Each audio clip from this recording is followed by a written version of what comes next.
Let's cross now to speak to correspondent Fabia Kretschner, who's in Beijing. Are these protests continuing to spread, Fabian?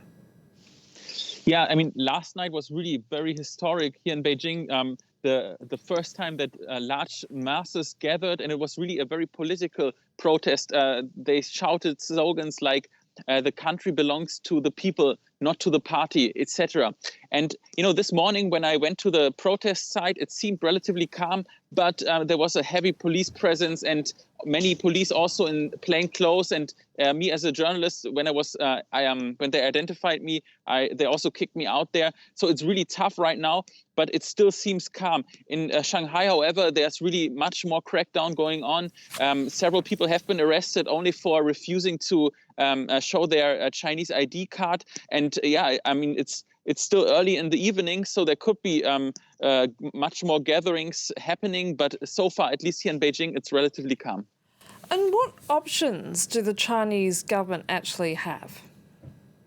I see mainly two big options. One is to listen to the voice of the people and, relax not only the pandemic policies and the lockdown policy, but also to open up more and, allow more pluralistic voices and also more dissent within the society. But I'm quite sure this is not going to happen. I think the Communist Party will choose another option, namely cracking down on the protests. Today, we could already see several arrests.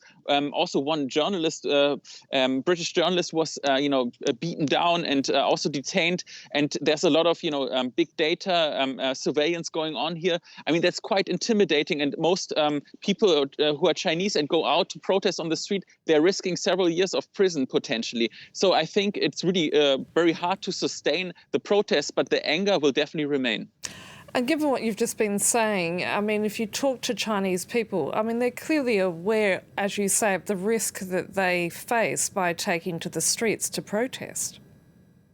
Yes, but the thing that is happening here is that people realize, okay, I mean, I cannot change anything. That's the attitude of many Chinese. But when they unite, when they gather in masses, then they became much more brave. And it took a few really brave people who started those protests. And then a lot of people felt encouraged, inspired, and then they joined. And it's really remarkable that people, even who would not consider themselves very political, now they are posting very critical messages on social media. They begin to ask questions. And it's really a moment of enlightenment, I would say. And how long this moment will last, I don't know. But really, the weekend until now was really very historic. Fabian Kretschner reporting there from Beijing. Thank you.